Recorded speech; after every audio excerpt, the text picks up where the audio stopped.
Can't say cut out the he.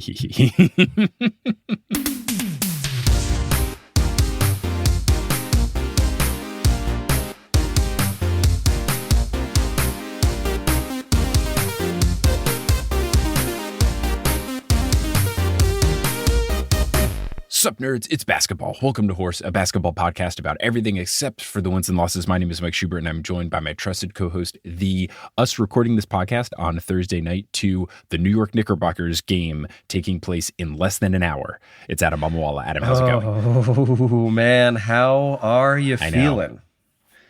I am a little nervous. I was very confident in us coming back to New York City and winning Game 5, given how the other games in the series had gone. And we just kind of, through the combination of some silly mistakes, some incredible play by the Sixers, some bad luck on our end, some bad performances, and according to the NBA's last 2-minute report, a travel by Tyrese Maxey. It was stupid. We shouldn't have fouled him on the play anyway. It doesn't matter. But the Sixers certainly stole Game 5 from us, which felt very kind of reminiscent of us stealing Game 2 from them. Hopefully, we just win this in Game 6. I don't want to deal with a Game 7 because anything can happen. So let's just win Game 6. And you know what? It might be tough because the Philadelphia 76ers, since they have been very disappointed in how many Knicks fans have been at the Philly home games, in quotation marks, that the owners bought like 2,000 tickets or something in the lower bowl, and then you had to call to buy the tickets, which were priced out at like $150.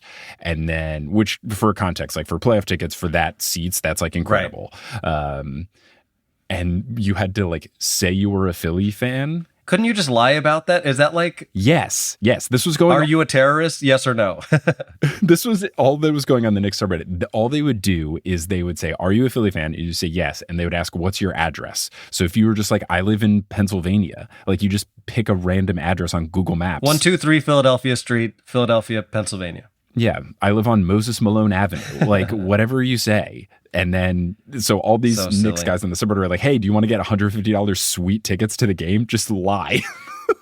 So we'll see if it changes anything. It's such a big thing. I don't think I sent this to you today. I got a pop-up on Instagram from Amtrak saying, are you a Knicks fan going to the game in Philly today? Check out these great fares on Amtrak. Like Amtrak is like, they know what's up. Look, as a big Amtrak boy, I love it. I think it's great. They should there were some people like jokingly calling it the Northeast Corridor series, kind of like how very famously Baseball Reference early. And from me, when the Mets and the Yankees play each other, they call it a Subway Series. And even one time in the World Series they played. So it was the Subway World Series. And then the Yankees absolutely smashed them.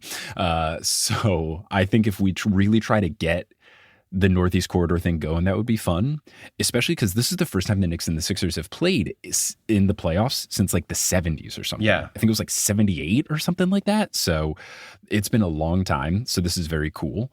And I think it would be really fun. Maybe not 70. I might be lying. Why do I feel like it was like 30 years ago? Either way, it's been some time. Maybe it was 87 or something. I don't know. What's going on? Time is a flat circle and basketball is a round sphere. Let's get ready to talk about it in the Teal Memorial Locker Room, which is what shape is the Teal Memorial Locker Room? Do we know? I would guess it's a rectangular prism. Like it just feels like a big standard issue sort of room. Yeah, maybe locker rooms tend to have the winding. Maybe it's like a rhombus. That would be an interesting room. Ooh, yep. Canon. It's now a rhombus. You know who else loves a rhombus? I would say probably one of our two new patrons. I would think so. Shout out to our two new patrons, Ted Lasso's Mustache. High praise, great high name. honor. And I guess our new patron, kind of an old patron, welcome back, Cole Abad. Yeah. Or Abode? I don't know. But Cole, welcome back. Cole. And also, thank you so much. Welcome always to our producer level patrons. Who are they? Yes, those producer-level patrons are Polly Bird, Kendra Hadley, Salvatore Testa, Siobhan Ellsbury, Don't Go Chasing Taco Falls, Bang, Bang, shout out to DiVincenzo, Roast Beef Debris, how about them world champion Denver Steam Nuggets, Anna Reed, Steph Curry is probably playing golf right now. Bang, I feel bad. Mike Breen was at the Cubs-Mets game on Monday, and it was very cool. That's very fun. That's very fun. Hi, Trish, Nicole Shepard, Chase Underulo, Haley Zink, Naked Rachel, Sidney Crosby as a vampire, Chelsea's cousin, Ginger Spurs boy, Balls to the Walls, and Artie Party. And I will say, I was watching a Nuggets game, one of the playoff games, and when they said the world champion Denver Nuggets, and when they didn't say steamed, I was like, my brain was like, blah, blah, blah. That's pretty great. So much association. So thank you, of course, to all of those patrons. And you know who else I would love to thank? Probably our sponsor. Our sponsor, yes, Shaker and Spoon. Let's say you are celebrating your team doing well in the playoffs, or maybe your WNBA team celebrating their new draft pick, and you want to have a cocktail at the occasion, but you don't want to pay $1 million at cocktail bars. And instead, you want to make them yourself. And then what? You can learn things too. All you got to do is supply the booze, and then you can get a box from Shaker and Spoon, and you're good to go. You can get $20 off your first box if you go to shakerandspoon.com/horse, and you will get all the fixins to make 3 different drinks, 4 servings of each, and you get the little recipe cards. You can learn it forever. You can perfect the craft. You can learn about different styles of drinks with whatever liquor you're feeling, and then boom, you've done it, and you've celebrated some fun basketball times. There you go. There you go. And now, unless you're listening on Patreon, where you get ad-free episodes, you're going to hear words from a few sponsors to make it feasible for us to do this sort of thing and not be in the red making it, because making podcasts costs money. Sure does. But once those ads are complete, we will continue this episode of Horse. And we are back. Adam, what's going on in your world? A lot of the same stuff that I've already promoted, so I'll make this quick. I've got that Texas run coming up, so that is Thursday, May 30th. That is at the Creek in the Cave in Austin, Texas. On Friday, the 31st of May, I will be headlining in Houston. I also have like a suburban Houston couple of shows on that Saturday, June 1st. Then on June 2nd, I'm at the Blind Tiger Comedy Club in San Antonio. Then I'll be back out east on Saturday, June 8th. I am at the Fairfield Comedy Circle in Fairfield, Connecticut, about an hour north of New York City. And then I guess the one newer one is that I'm going to be headlining Vermont Comedy Club in Burlington, Vermont on Sunday, August 11th. As always, more shows to be added soon, but that's what I got for now. What about you? Very fun. My stuff, I think, is the same. I don't know if in the last episode I mentioned that we've got a new show added in Berkeley, California for the new Olympian. That's going to be on August 3rd. I'm excited. I used to live in the Berkeley, Oakland area, like right where Berkeley turns into Oakland. So to return to the East Bay to do a show will be very fun. So that is up along with our other dates, which include Seattle and Vancouver, BC, and Nashville and Atlanta. You can get tickets to all of those at thenewsolympian.com/live. And we are releasing new tickets for some upcoming shows in the fall, which includes Washington, D.C. and Philly and Toronto, and then we're working on New York and Boston. So East Coast homies, get ready. But you can check out all those live show things at thenewsolympian.com/live. But let's now get into NB Q&A. I believe we have one, do we not? We do, and this one is it's from a couple months ago, or maybe a month ago. It pertains to a March Madness play that became somewhat infamous, but I think it's relevant in general. So this is a question from Alex McDowell. The subject is illegal screen, and the question says, "Hey, Shubes and Adam, hope y'all are doing well. I was wanting to know what exactly is a screen in basketball and what the difference is between a legal and an illegal screen. I know you don't talk about college basketball often, but this happened in the Iowa versus UConn game, and it was considered controversial. I'd love to hear your thoughts on this in an NB Q&A. So what this is related to is in the Final Four game that allowed Iowa to get to the finals, where they ultimately were defeated by South Carolina. They beat UConn in a very close game, and the final play, or second to last play of the game, involved a fairly controversial illegal screen. Now, I have watched it a bunch of times, and my first reaction was like, that's bullshit. And now, having watched it, I do think that it was an illegal screen. It still sucks to call it in that moment, but I think the most simple way to describe it is that a legal screen is one in which the offensive player is planted and is not moving while the defensive player runs into them. So the idea with the screen is that you, as a fellow offensive player, are trying to help your teammate, generally the person dribbling the ball, get around their defender. So you use your body to block that defender from sticking on them. Hopefully that allows your teammate to get around them. There's also such a thing as an off-the-ball screen, where neither of the people involved are dribbling the ball. But I would say that's like the most basic way I can describe it. Is that more or less accurate? Yeah, it's also called a pick if you've ever heard that terminology. But yeah, it's basically someone who doesn't have the ball on offense standing in front of someone else's defender to try and make their lives easier by the very least causing confusion, because some defenses will switch where it's like, oh, I got picked, so I will now guard this person who is picking me, and then you go get my original person. But like sometimes they mess up the switch, or sometimes they're doing a defensive scheme that doesn't involve switching. And then the best case scenario is that one person is just wide open if you're on offense, and then you can either take a wide open shot if you're Steph Curry, or dribble in and do a huge dunk if you're Anthony Edwards, stuff like that. So yeah, as Adam said, it's legal if you're not moving. It's illegal if you are moving. And it's also illegal if you like put your hands up in a certain way. Like if you stick out your elbows or you kind of lean into it and like initiate the contact. The whole thing with the screen is you are not supposed to be the one that like puts the force against someone else. They are basically supposed to like either run into you or try to run around you.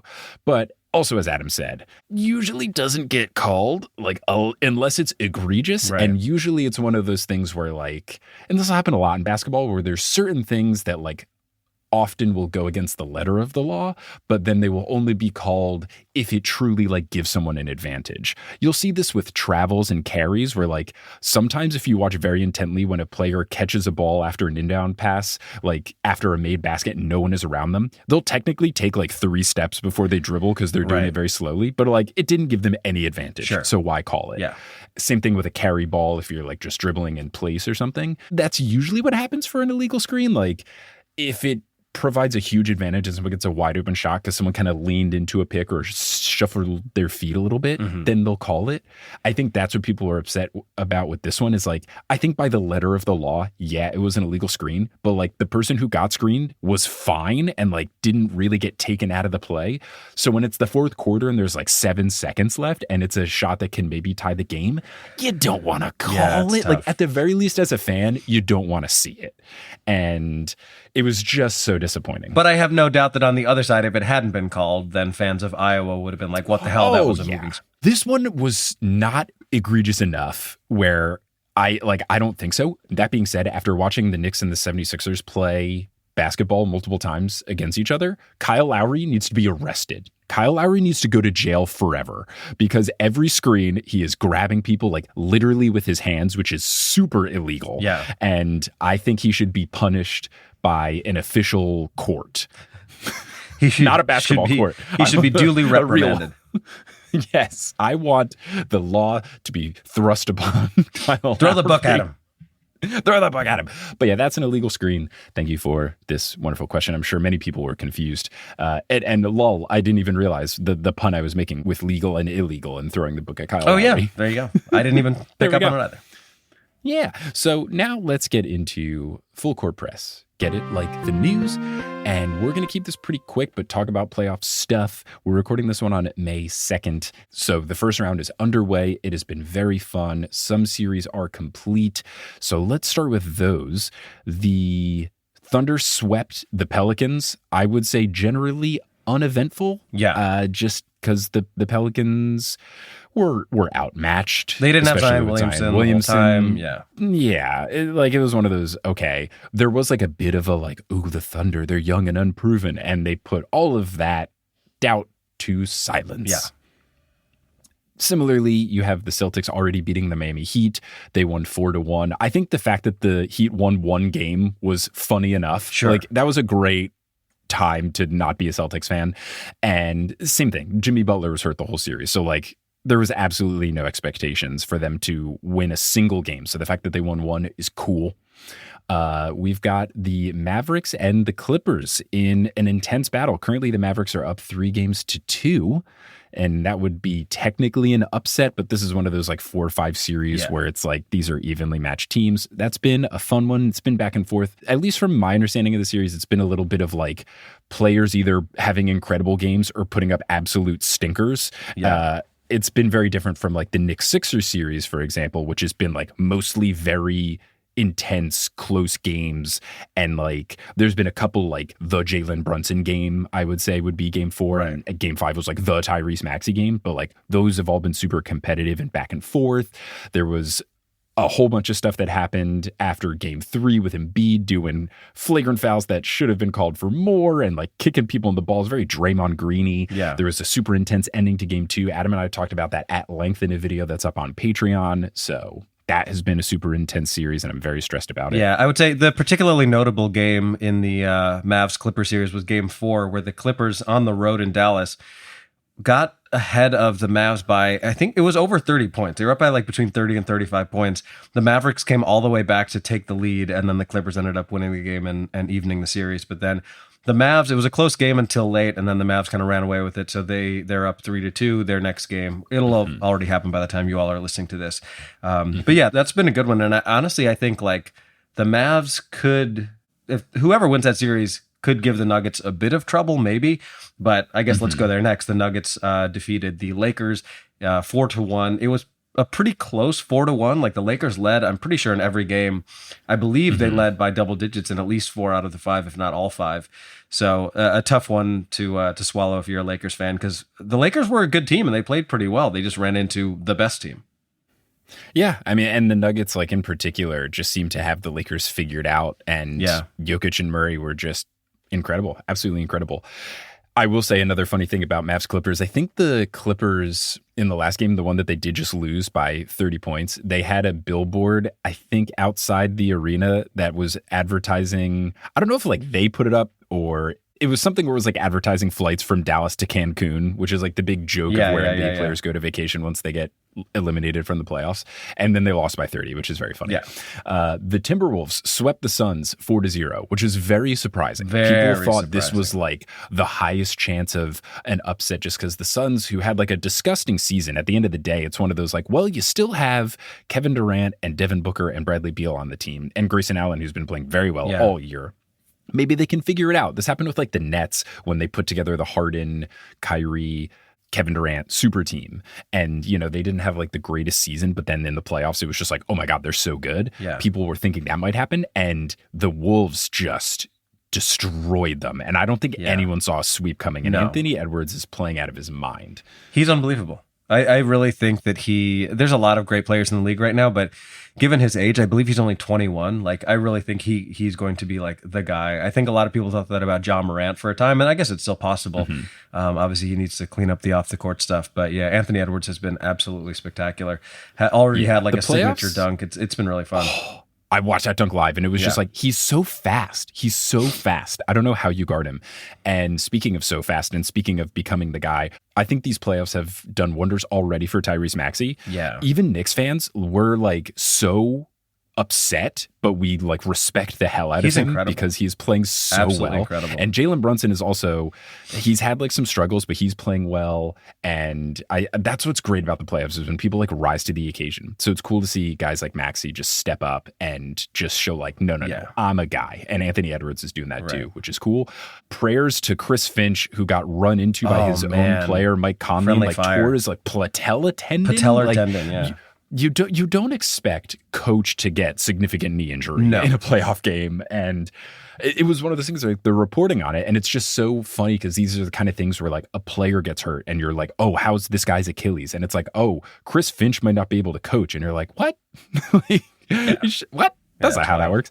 So, or he'll be rolling around on one of those things. Oh man, how awesome would that be?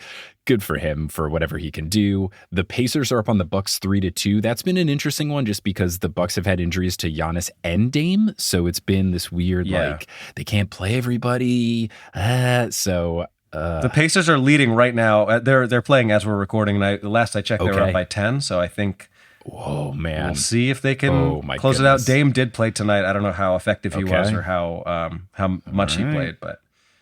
Yeah, and then there's been the Cavs Magic slugfest, which is still going on. The Cavs are up 3-2, and honestly, I've got too much on my plate right now to watch that series, but I am glad that it's been close. I've not watched a minute of any of the games, but there's just one of those things where it's like, I would watch every playoff game if I didn't have other things to deal with in my life. And sometimes you just got to cut your losses. That series has been that, but it's just at least cool to see the Magic, who were bad for so long, be in the playoffs. Yeah. And even if they lose in this first round, the fact that they've at least won 2 games and have been like in a bunch of them, Yeah, it gave their home fans something to cheer about. They won their 2 games in Orlando. It's super cool. Like it's just gravy. If they win this first round series, that's awesome. If they don't, I think people are still like, yo, what a cool season. We finally got back to the playoffs. Yeah. So shout out to them. So that's where the playoffs are currently at. I am very nervous. I'm hoping that the Knicks are able to advance. That would be very fun. It would be very cool. It would make me very happy. And we will just have to see how it goes. And it's been a fun ride, and if you haven't been watching the games, get on it. This particular playoffs, like the past couple of years in the NBA, have been very, very even. There's a lot of parity, and I feel like you have your Celtics and your Nuggets sort of juggernauts in each conference, but like every other series is kind of like a toss-up, especially for the second round. Like, we're going to have some really close basketball games going forward, and it's going to be really fun. And there's good basketball, there's good drama, like there's some fun rivalries that could lie ahead with depending on what the matchups are. And I'm excited to see what drama lies ahead. I love it. So now to close out this episode, we have a very, very fun interview with the folks from Tipping Pitches. We've had Bobby on the podcast before. Alex is finally making his horse guesting debut, and we are going to talk about something more dramatic because I feel like this full court press is very basketball heavy since it's the playoffs. So the back half of this is a very drama-filled episode. You may have heard stuff about the Timberwolves and the sale and the not sale, and Alex Rodriguez, a famous baseball player, being involved in all of this. So we talked to 2 guys who run a baseball podcast and also talk about it in a way that's very like pro-labor, pro-union, anti-billionaire. So what better people to talk about billionaires and a billionaire baseball player trying to buy a basketball team and billionaires fighting each other, and they have this weird love-hate thing with A-Rod. It's a very fun, silly interview. If you are confused by the end, you will get what's going on, but also be further confused by what Alex Rodriguez's whole deal is. It's super fun, and I think you're going to enjoy it.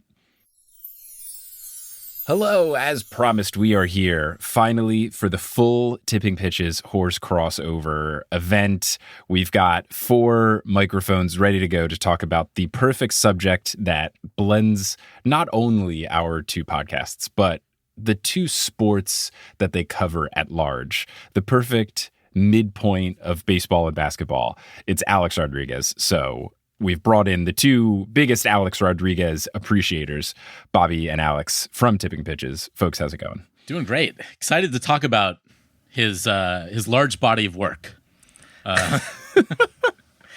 It's true. There's only one man powerful enough to blend both our podcasts and the sports at large. And that man hit 696 home runs and became maybe the greatest landlord of all time. We'll see. We'll talk about it. We'll see. Many are calling it tipping horses, but exactly. Ooh. I mean, I know that like cow tipping was a thing. I don't think you could tip a horse. I think it would not go well for you if you attempted to tip a real horse. I think that's right. But any listeners who want to give that a shot, sure. This is not legal advice, but Or if a horse gives you a ride, literally tip the horse. Give the horse a 20. It's hard work. Yeah, that could be better. So, if anyone is unaware of how A-Rod fits into basketball and baseball, just in case, because we got to remember, a lot of our listeners new to sports. Alex Rodriguez is a very famous baseball player. He did very good at baseball. Sure, he did a little bit of steroids, but we don't have to talk about those too much. And then he decided to go into like big businessy type things, and that has developed into becoming a part owner and then the full owner, but then just kidding, no longer the full owner. Now, question mark, because they're combating it in court potentially, of the Minnesota Timberwolves, which I don't think there's no like non-business reason for him to be buying the Timberwolves, right? Like he didn't play in Minnesota. He's not from Minnesota. He doesn't live there. Is it purely just because I was doing some deep diving and basically a reasoning behind a lot of people getting more teams recently, like buying the Hornets and stuff, is people were buying really cheap NBA franchises, quote unquote, like the worst teams, because they're like, well, with the new TV deal, if you have 1/30th of the league, who cares? Is that the only reason why he's got the Timberwolves, or do you 2 know of like, oh, he's a big Minnesota guy? I don't think he's a secret Minnesota guy or Timberwolves fan. And I feel very confident in saying that based on the several photos that he has posted of him shoveling driveways of snow in the winter at the Minnesota Timberwolves practice facility. The man looks like he has never held a snow shovel before, which would lead me to believe that he has not spent very much time in Minnesota whatsoever outside of his Timberwolves responsibilities. Frankly, I think that it was just the first team that came on the market. And he was like, I'd like to get into this business. Maybe we'll get into this a little bit more, but he had been attempting to buy my favorite baseball team, the New York Mets, prior to his. Oh, I missed this. Yes, him and J-Lo. You will remember that Jennifer Lopez, internationally renowned pop star and dancer and actor and business mogul, was fronting some cash to try to put in a bid for the New York Mets. They were maybe coming up a little bit short of billionaire 20 times over Steve Cohen's offer to buy the New York Mets, and so they did not get that team. Subsequently, they put in a bid. Alex Rodriguez, along with Mark Lohr, who's his partner here with the Timberwolves in this claim, they put in a bid for the Timberwolves. I think A-Rod should try to buy the Red Sox to get back at Ben Affleck. That'd be pretty good. So, do you know about Mark Lohr? I don't know what this guy's deal is. I just only know him through his association of the guy who A-Rod has teamed up with to purchase part of, and they're trying to do all of the Timberwolves. But do you know about this guy? He's like a Walmart guy, right? Wasn't that his thing? Or no, he sold his business to Walmart, right? Okay. He sold I think Jet, which was his online e-commerce, sold it to Walmart. Jet. And now he's doing some other thing. Sorry, jet.com. Excuse me, wait, that's jet.com to you. Jet.com. We got to be able to find the URL, jet.com. I don't know what they're doing business as, so I don't want to misrefer to them. Gosh, yeah. I remember using Jet for 1 month when they had when they were trying to become more popular, and they were doing one of those things where if you buy $25 worth of stuff, we'll give you $50, one of those obnoxious Was Jet deals. a Rakuten sort of place?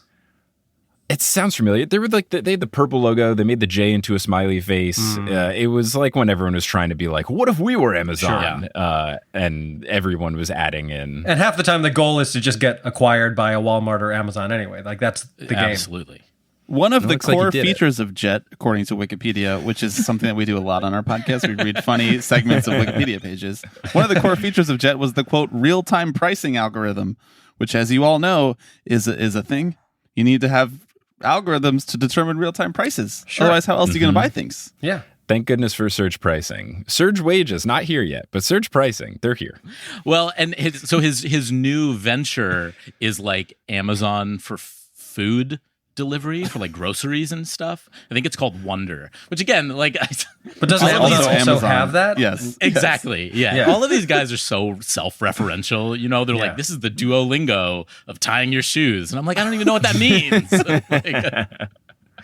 He sounds like the Michael Jordan of baseball of business. Exactly. Right. So let's go into the timeline of the current happenings of what's going on, because there's a bit of a shakeup in the plan, the grand scheme. So originally their plan, and I'm getting a lot of this information from an article from Sportico that we'll put a link to in the episode description. This was written by 3 writers, Eric Jackson, Eben Novi-Williams, and Kurt Badenhausen. And basically, Lohr and Rodriguez had an initial purchase of the Timberwolves, which also comes with the Minnesota Lynx, which is a great addition since they are one of the more storied WNBA franchises. WNBA teams are on the rise as well.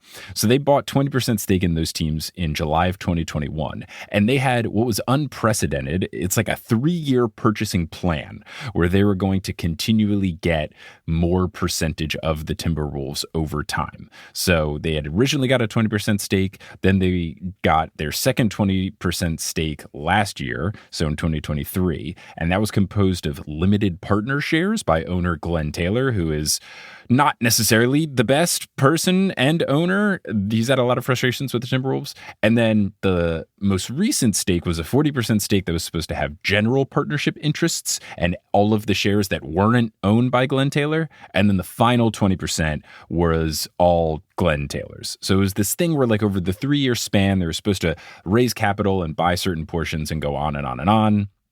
And the thing that happened during those 3 years is that the Timberwolves got good and NBA franchises ballooned in value. So with those two things combined, I think Glenn Taylor is looking for a cool out so that he can try to resell the team, because in 2021, where they did the original thing, it was for a $1.55 billion purchase, and now the Timberwolves are estimated to be worth about $2.5 billion.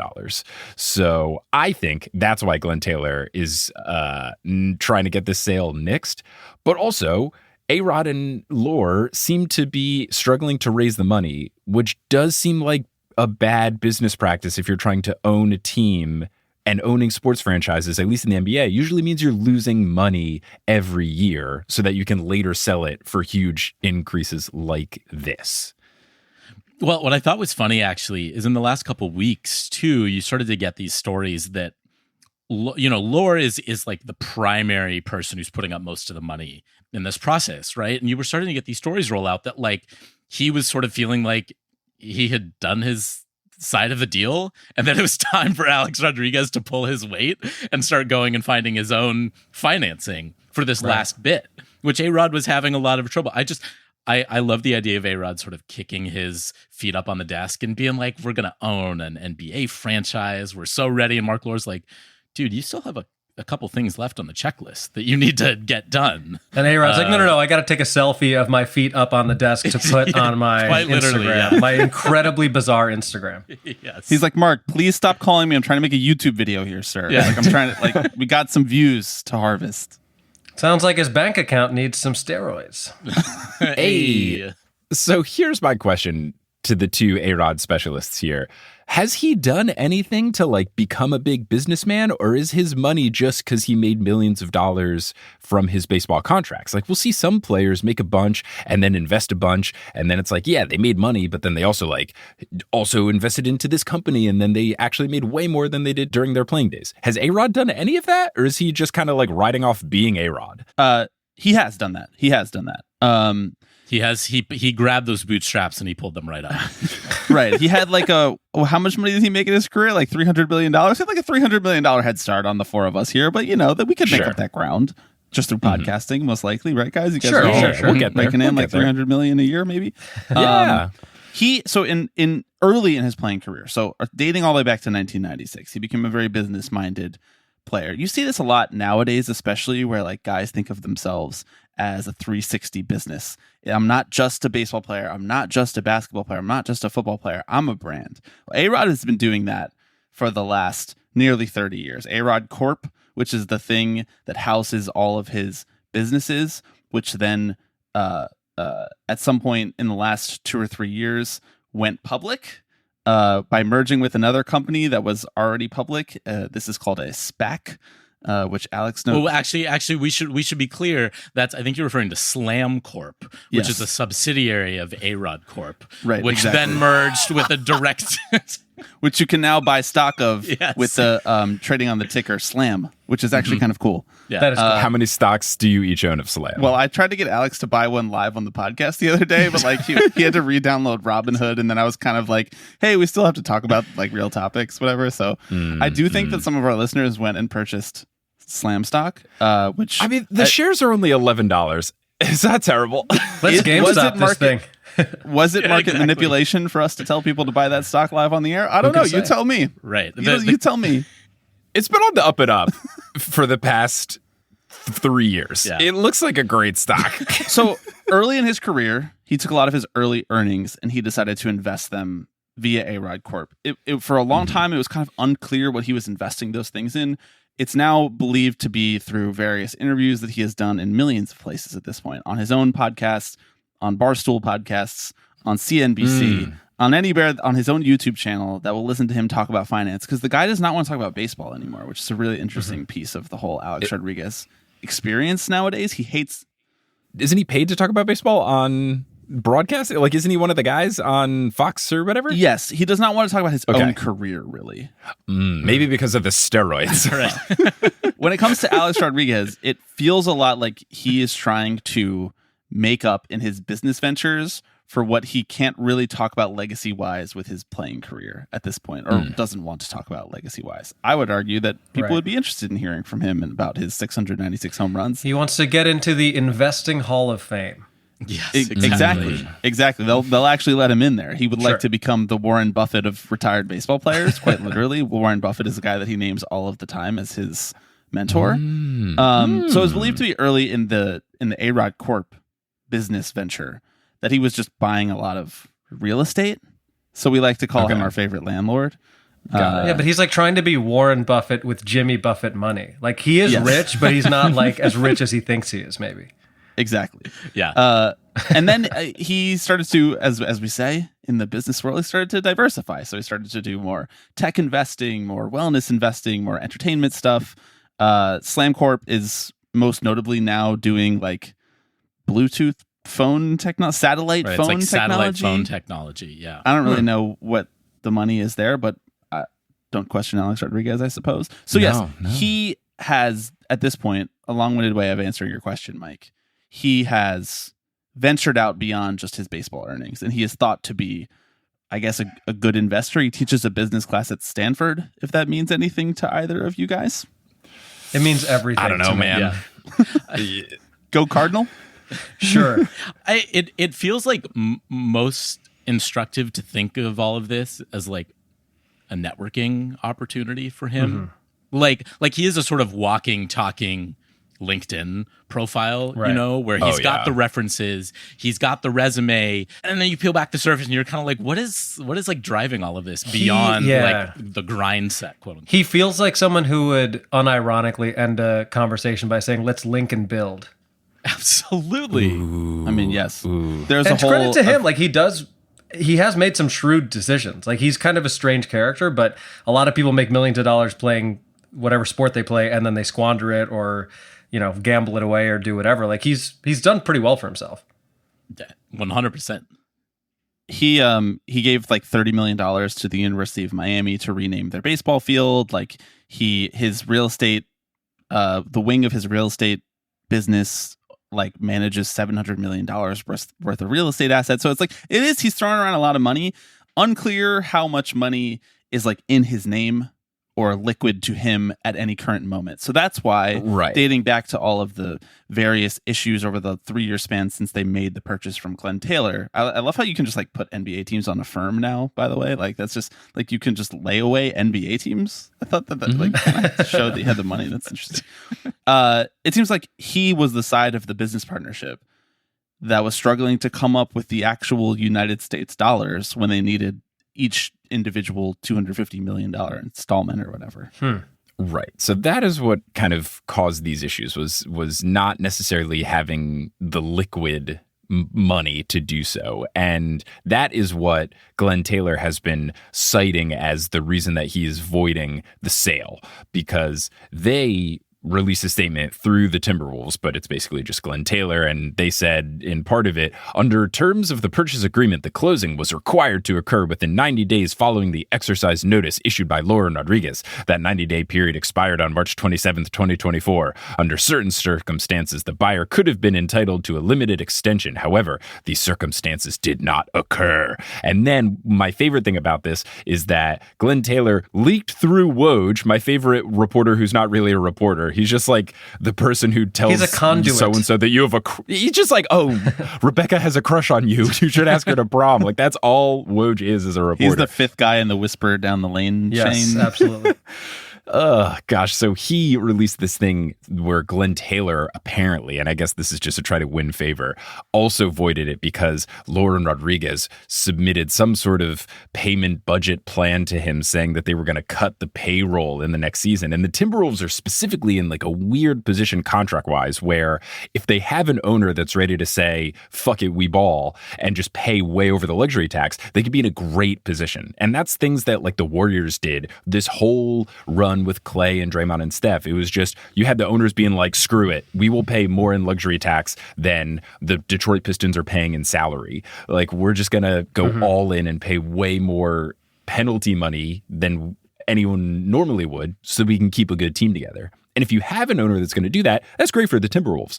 But like, it's been a weird thing about the Timberwolves this whole season has been like, oh, well, they're probably going to have to trade someone, even though they're good. Like, that's just always been an undercurrent of the Timberwolves. So I do think it's bad, knowing that's like a concern of the team, that you have owners who are struggling to get the money just to buy it. So it weirdly is one of those things where like, yeah, I'm sure Glenn Taylor wants to do this to curry favor, but also like he might not be lying. Like, it seems like it is very plausible. It's an interesting situation. Well, they're also in an interesting spot because, and I think this is something actually that Lore himself has pointed out, which is that Taylor actually bought back like a few percentage points of ownership from like all the minority owners like about a year ago. So like I think it was like roughly like 4% that he bought back from minority stakeholders, right? That makes sense because in one of these statements he was like, in the most recent one, he was like, they can keep their 36% Right. and be happy with it. So yeah, I guess he did get 4% back. which they pointed out because Taylor now owns 36.1%, which is a really interesting juxtaposition of numbers. So specific. It's very specific when it comes to who actually has final say over the direction of the team. Gosh, yeah. So in response to this statement, Lore and Rodriguez put out their own statement. And this feels like A-Rod had his hand on the pen because it says, we are disappointed with Glenn Taylor's public statement today. We have fulfilled our obligations, have all necessary funding, and are fully committed to closing our purchase of the team as soon as the NBA completes its approval process. Glenn Taylor's statement is an unfortunate case of seller's remorse that is short-sighted and disruptive to the team and the fans. During a historic winning season. Think about the fans. But I don't know that that's wrong. Like it feels a lot like someone who like, you know, they sell their apartment or house for X amount of money and then they get some like cash offer above asking and they're like, oh wait, I changed my mind. I don't want to sell anymore. It's like, but if you already sold, then I assume all of this is in writing. Like as long as the obligations are fulfilled, does he actually have the recourse or right to pull out of the deal? It strikes me as really the original sin of this whole situation was this 3-year purchase plan. There's a reason that's a bad idea. There's a reason that even 1.55 billion for the Timberwolves, you might argue that was light at the time, and now it just looks frankly ridiculous. Right. It was bad business at the time for Glenn Taylor to be selling it over a 3-year span because there's no way that it wasn't going to look. These teams' values always go up. Was it good business so that he could do exactly this? Like, was this all part of the plan, or at least was the 3-year thing deranged? Like? I'm sorry, that's just like that's just not good. All I'm saying management is, tactics. When I was reading up on this, one of the things said like a reason Glenn Taylor did this 3-year thing was so that he could kind of like control the team for a couple more years before fully getting out. So it seemed less like a business move and more of like a, well, let me just have a little bit more of it kind of move. But I wonder if part of it was him being like, because apparently he turned down some offers for people were going to buy it for like 1.5 billion cash, and then he instead chose to do the 1.55 billion 3-year plan. And some people are speculating like, did he kind of do this knowing these people might screw up, and then he could just try to sell it to someone else later down the road? Like, does all of this? But then why even do it in the first place? Like that's because maybe publicity on it like drives up the price. Like if there's all this bullshit going back and forth, does some rich asshole go, oh, I got 1.56 billion. Like, I'll buy that. I didn't know I could just buy the Timberwolves. I love the tinfoil hat conspiracy 7-dimensional chess right there by 90-year-old Glenn Taylor. I don't think he's that smart. I think it's more if he just wanted to have the team for a little bit more. Yeah. but one of the elements of this that we haven't yet talked about is that, yes, Mike, you said that NBA franchises are always going up, but in particular, NBA franchises are skyrocketing right now because there's a new TV deal coming up, which will guarantee revenue, big revenue for teams, presumably for 8 to 10 years, however long they sign this deal for, like most leagues do, national TV deals, which the NBA is huge because the NBA has very broad national appeal, whereas baseball, their revenue streams are much more local, and some teams have a lot of local revenue income, some teams have less. That's why there's all this conversation about big versus small market in baseball that doesn't really have as much of an impact on competitiveness in the NBA as it does versus just like chip on our shoulderness, whatever you want to call that. Yeah. And then also, the NBA is going to expand in the next 5 years, most likely. And when sports leagues expand and add teams, the owners who buy those new teams, they then essentially just have to cut a check in order to pay an expansion fee to acquire said expansion team to the 30 owners who currently are the control person or main owner of those teams. So it makes no sense that Glenn Taylor was like, yeah, let's stretch this purchasing window out with these new owners right up until the point where that expansion fee would net me like $400 million cash right now. It's weird business unless, I mean, I'm kind of coming around now that I think about it on your idea that he was like, we'll just dupe him right at the last minute. Well, he like really let a lot of cooks in the kitchen too with this. It wasn't just like, you're paying on Afterpay. You'll get the product once you have completed all the payments. It was like, you can start having an impact now. You, as seen, they were attending games. As we talked about on Tipping Pitches, they were building their own owners' suites. Yes, I was going to talk about that in the stadium, and that upset Glenn Taylor. It did. Yes, they were marble flooring, private bathroom, bar, dining area, plush furniture, and flat screen televisions in a $20 million renovation. When the Minnesota Timberwolves. Does that imply that there were two TVs in there before until like a year ago?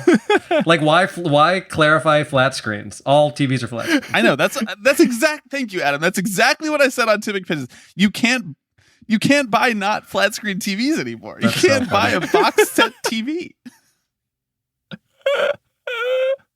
Oh gosh, that's a great detail. And I love that is what upsets Glenn Taylor. It's like, wait a second, I just used to sit in the regular chairs. These guys made fancy seats. I should have done. You're just sitting on like a metal folding chair in the suite. That is, when you boil it down to this, and the reason that you're having us on here is to talk about Alex Rodriguez. That is truly the Alex Rodriguez quintessential experience. We're going to spend $10 to $20 million on something to make it look very fancy and important, and we're going to hold business meetings at our stadium during games because of the cachet that is going to give to us. And that is, when you think about the whole history of Alex Rodriguez's business experiences, all of the YouTube videos about him talking about what are assets versus what are liabilities. We've watched all these videos. They're quite fascinating in terms of a human being's psychology. That is why I think if you're a Timberwolves fan, you kind of want to get rid of all parties involved. You don't want Glenn Taylor owning the team anymore because he has been questionable throughout his tenure as the owner of the Timberwolves. You don't want Alex Rodriguez and Mark Lore because they put this budget sheet forward where it seems like they want to slash payroll, and you're not going to be able to keep your contending team together exactly like it is. And it's just kind of a clown show for all involved. And I hate to cut out the bit that we have going on here on Tipping Pitches, that we're just huge A-Rod fans and he loves our show and we love his content and everything, that we've been keeping that kayfabe going for 5 years now. But it really is kind of a clown show. I did not want Alex Rodriguez to own the Mets. Wait, is it a bit for you? I'm sorry, is it a bit? Hang on. Whoa. So you're saying that you did apply to be his personal assistant and you have been serving in that capacity for the last 3 years. I'm saying I actually am a minority owner in Slam Corp. I thought we were serious about that. Yeah, I think it's important to recognize how much of A-Rod's personality is driven by his desire to be liked and respected, not necessarily by the general public. I actually don't think he really cares at this point. That's out the window, but it's by his peers, right? It's by fellow athletes who turned business moguls. It's by fellow owners and invest. He wants to be seen as this whiz kid financial guru, and this is the perfect way to sort of cement that legacy, as Bobby said earlier, outside of the actual baseball field.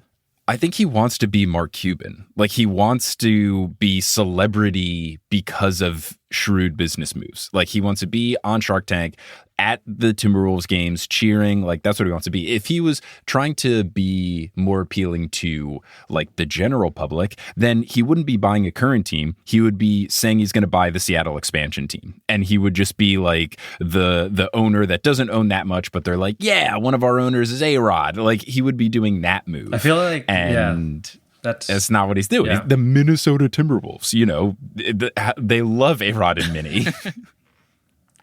What were you going to say, Adam? No, just I don't know how the people in Seattle feel about Alex Rodriguez.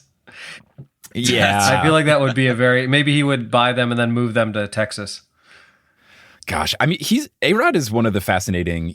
I wonder if he's going to be in the same situation as Kevin Durant, where he had a great career, played on a lot of different teams, and no team really likes him. Not as the resident Yankee fan, we don't like him. Right. No one liked him. We never really liked him. We liked having him on the team because he was good, but no one was oh, I love A-Rod. A-Rod jersey percentage of people wearing A-Rod jerseys while he was on the team, and now you don't see anyone wearing a 13 jersey now. And I don't think the Rangers would like him. I don't know how much the Mariners would love him. Well, I think the only people who ever liked him because he was good at baseball. I don't think anyone was ever I love this man. You know what I mean? And he also until now, speak for yourself. I know if you're listening to this and you're sir, wait a second. I love Alex Rodriguez, the man. Boy, do I have the podcast for you, and it is called Tipping Pitches.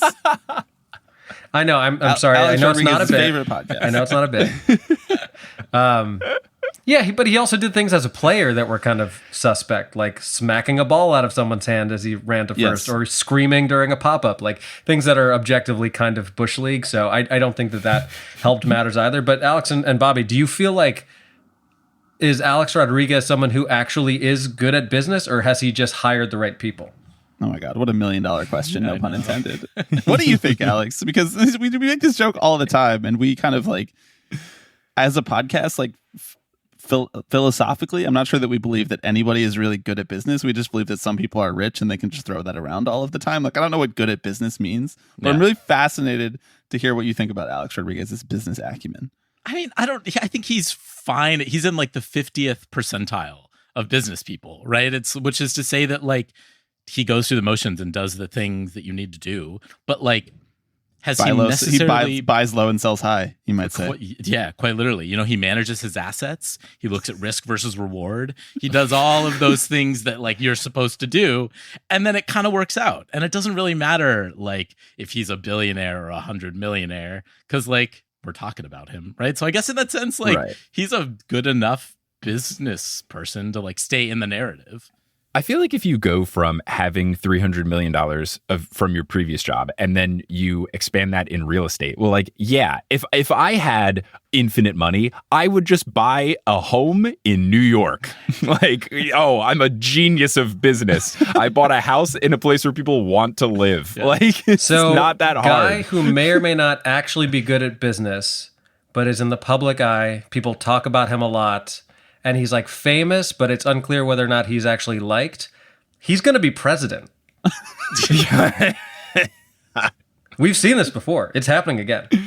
Oh, gosh. Yeah. I mean, one interesting point of comparison, which is relevant on a basketball podcast, is that is Magic Johnson. Because I think that like guy who made a ton of money during his career, guy who was a young sensation when he came into the league. Obviously, their careers went in different directions, and Magic Johnson is like, I think like universally beloved by his fan base in a way that A-Rod is not. However, A-Rod cites Magic all the time as a guy who's like an inspiration to him because Magic became his own business mogul. He's like very diversified in the business world. He owns pieces of a lot of different companies. He owns pieces of a couple different sports teams at this point, and one thing that you always hear about Magic Johnson is that he's a closer. He comes into business deals and it's like everybody loves Magic. Everybody just wants to do the thing that Magic asks them to do.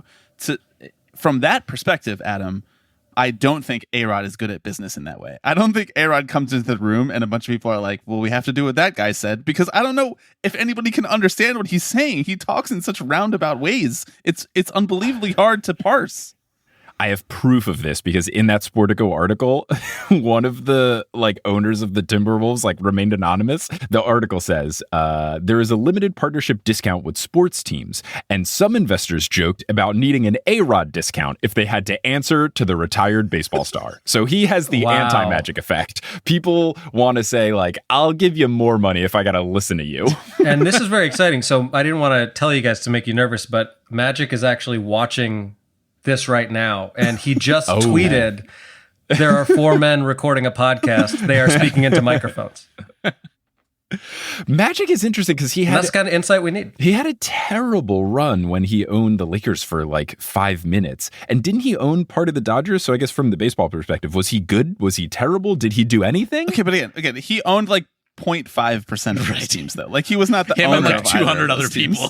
Yeah, gotcha. Exactly. Yeah, but like that's the thing. I feel like a more of a people pleasing star like Magic does that. Like you own a fraction of a team, and then the team gets to brag about it, and then cool. Like the Storm just did that with Sue Bird. I don't know how much Sue Bird owns of the Storm, but like Jay-Z is a very similar sort of comparison with the Nets. Like you have a little bit, and then thank you, Jay, people for get to go executive look producing the lighting at the Brooklyn Nets games. But Magic does have his hand in a lot of places. I'm literally sitting in Harlem, 20 blocks from the Magic Johnson AMC Theater right now.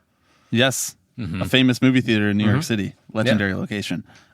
Incredible. I'm so glad to be here talking about this with you guys, and I know that you can't answer this question, but I really truly wonder why you think he wanted to buy an NBA team. And is it just because like the NBA is an ascendant sport? Yes, A-Rod. Because he could have easily afforded like no questions asked. He could have afforded like a soccer team, just like a starter pack owning of a team, like Mike Piazza, who ran an Italian soccer team into the ground.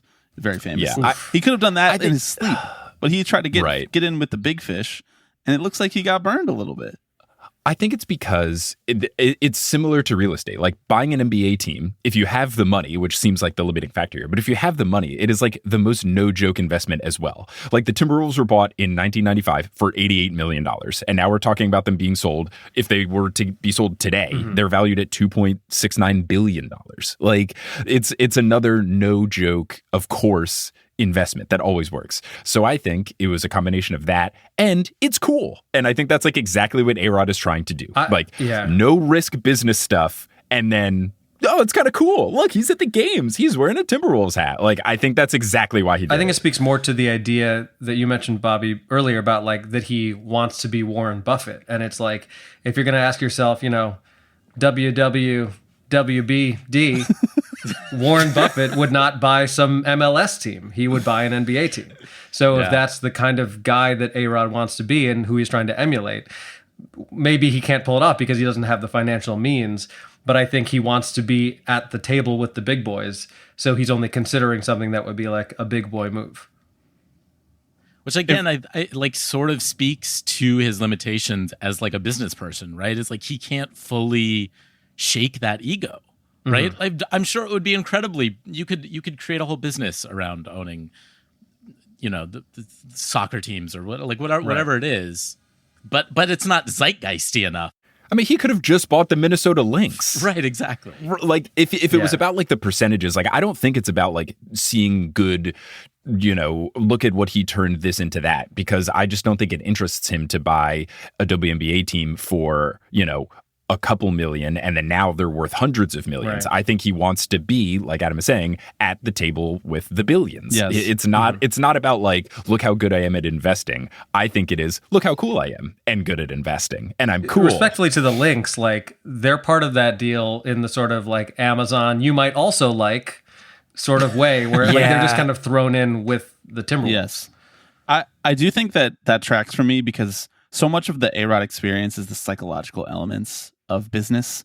Like he likes to talk a lot about business. I don't really know what that actually means in practice. He's doing a lot of like bulleted lists, a lot of just like, here's point A, Mike, here's point B, Adam, and here's point C that you all need to understand. He's doing a lot of that kind of talking. He's always writing on those like legal pads. Yes. Like I think he doesn't have Post-it notes. He doesn't have 8.5 by 11 paper. He only has lined legal pads. Yeah. And I think that like owning an NBA team and conducting business from the basement of that NBA team, which they were quite literally trying to do, is a way of saying, come kiss the ring. It's a way of being ingratiated into the big business community. Now, another way to do that would to be like Warren Buffett. Well, WWWBD. Sure. And that would be, as we were talking today 4 hours ago, to have an antitrust violation and have to pay a $250 million settlement over illegal commissions not great.